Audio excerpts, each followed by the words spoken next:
لبیک کہنا ایک بار شرط ہے، اگر آپ احرام باندھنے کے بعد نہیں کہیں گے تو آپ کی یہ نیت قابل قبول نہیں ہوگی۔ اس وجہ سے آپ کو جو ہے کم از کم لبیک اللہم لبیک ضرور ایک مرتبہ کہنا ہے، 3 مرتبہ کہنا زیادہ بہتر قرار دیا گیا ہے۔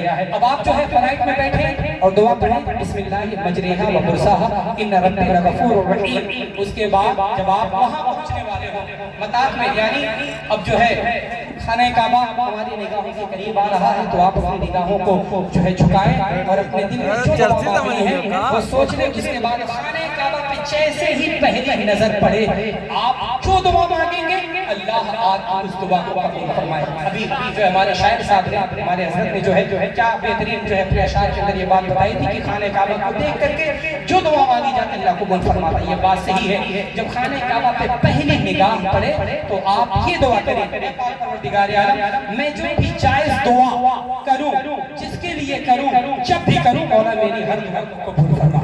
اتنا کہنے کے بعد پھر آپ جو ہے دعا کریں، جو دعا کرنی ہو آپ دعا کریں۔ دعا کرنے کے بعد جو ہے باب السلام سے یا کسی اور دروازے سے خانہ کعبہ میں اپنے آپ کو داخل کریں، حدود حرم میں اپنے آپ کو داخل کریں، مطاف جہاں سے طواف کیا جاتا ہے وہاں اپنے آپ کو داخل کریں۔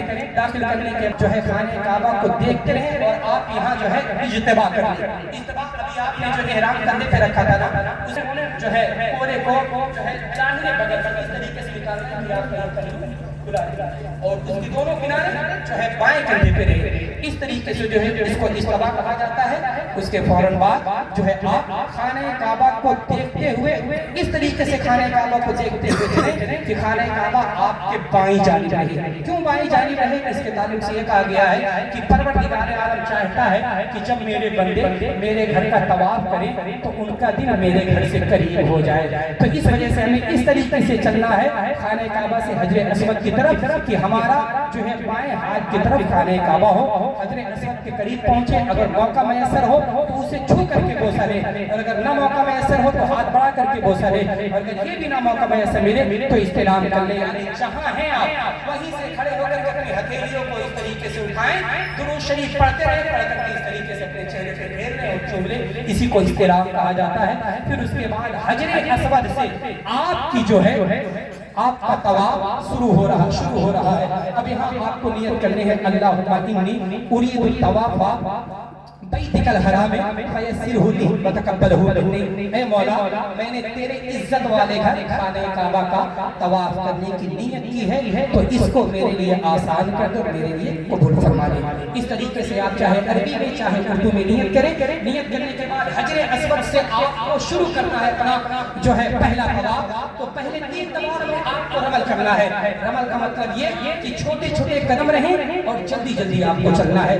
رمل صرف مرد کرے گا، عورت نہیں کرے گی۔ اجتباع بھی مرد ہی کرے گا، عورت نہیں کرے گی۔ عورت کو احرام باندھنے کی کوئی ضرورت نہیں ہے۔ عورت جو کپڑا پہن کر کے گھر سے نکلتی ہے وہی اس کے لیے احرام ہوتا ہے۔ تو اس کے بعد حجر اسود سے آپ جو ہے طواف شروع کریں، پھر گھوم کر کے حجر اسود کے پاس آئیں، اپنی ہتھیلیوں کو اٹھا کر اس طریقے سے استلام کریں۔ 7 مرتبہ آپ جو ہے طواف کریں گے، 7 مرتبہ حجر اسود کے پاس کھڑے ہو کر کے آپ کو استلام کرنا ہے۔ جب آپ یہ 7 جو ہے طواف مکمل ہو جائے پھر اس کے بعد اپنے جو آپ نے اجتباع کیا تھا اس چادر کو کھول کر کے اپنے مونڈھے پہ رکھ لیں، اور اس کے بعد واجب الطواف مقام ابراہیم کے پاس موقع ملے تو وہیں پڑھیں یا جہاں چاہے وہاں پڑھ لیں۔ نیت کی میں نے 2 رکعت نماز واجب الطواف پڑھنے کے واسطے اللہ تعالیٰ کے لیے وہ میرا کعبہ شریف کی طرف اللہ اکبر کہہ کر کے 2 رکعت پڑھیں۔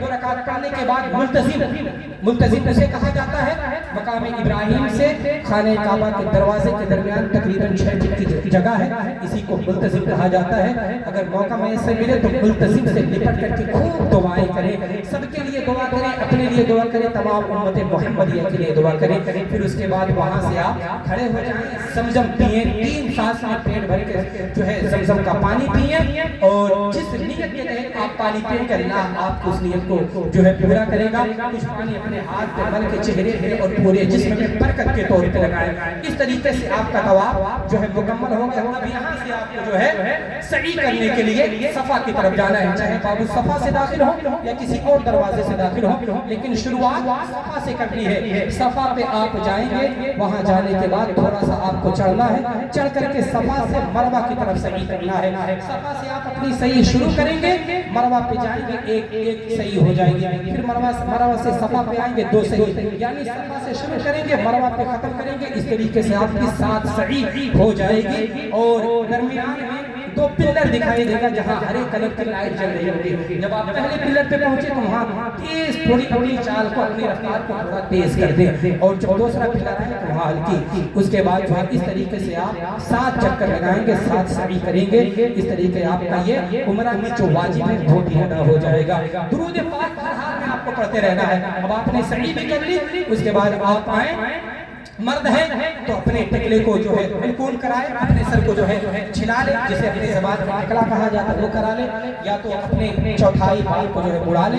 اور اگر عورت ہے تو اسے تھوڑا سا بال, یعنی انگلیوں میں 3 کور ہوتے ہیں, عورت کو صرف 1 کور اپنی انگلی کے بال کو جو ہے لپیٹ کر کے, اپنے سر کے بال کو انگلی میں لپیٹ کر کے 1 کور کے برابر خود کاٹنا ہے, کسی اور سے نہیں کٹوانا ہے. کسی اور سے کٹواؤ گی تو گنہگار ہو جاؤ گی.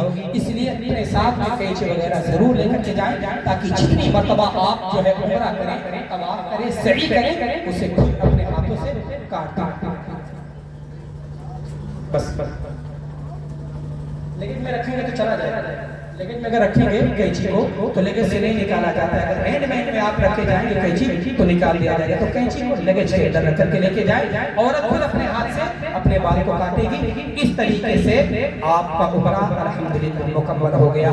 اب جب تک آپ مکہ شریف میں رہیں گے, اگر عمرہ کرنا چاہتے ہیں تو مسجد عائشہ کے پاس جا کر کے وہاں احرام باندھنا ہے, وہاں سے احرام باندھ کر کے پھر آ کے آپ خانہ کعبہ کا طواف کریں. اللہ تبارک و تعالیٰ اس طریقے سے آپ کے عمرہ کو اپنی بارگاہ میں قابل قبول فرمائے گا. اور یاد رکھیں اس درمیان میں آپ کو درود بھی پڑھنا ہے, اور خانہ کعبہ کے حدود میں جو ہے آپ کو نمازیں پڑھنی ہیں, جس کے تعلق سے میرے نبی نے یہ فرمایا ہے, مسجد حرام میں 1 نماز پڑھنا 1,00,000 نمازوں کا ثواب رکھتا ہے. تو نماز کو ہر حال میں پڑھیں, کوشش یہ کریں ان کے پیچھے نہیں پڑھنا ہے, اکیلے پڑھنا ہے, چونکہ وہاں امام جو ہے دوسرے عقیدے کا ہے.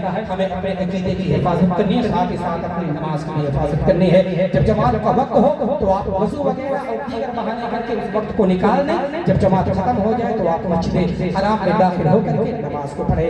اللہ تبارک و تعالیٰ ہمارے جان محمد بھائی اور ان کے اہلیہ محترمہ کی اس عمرے کو اپنی بارگاہ میں قبول فرمائے, اور ان کے شہزادوں نے جو اپنی محنت کی کمائی کو الحمدللہ اس نے کام کے لیے خرچ کیا ہے, علماء کرام کا جمع کبیر یہاں اکٹھا کیا ہے, آپ لوگوں کو اکٹھا کیا ہے. اللہ تبارک و تعالیٰ ان تمام تر بھائیوں کے بیٹوں کی کمائیوں میں بے پناہ برکت عطا فرمائے. میرے کہنے میں آپ کے سننے میں اگر کوئی غلطی کوتاہی ہو گئی ہو, پروردگار عالم اسے معاف فرمائے. ہمیں حق بولنے, حق سننے اور حق پہ عمل کرنے کی توفیق عطا فرمائے. یہ تھوڑی سی بات تھی جو میں نے آپ کو بتایا.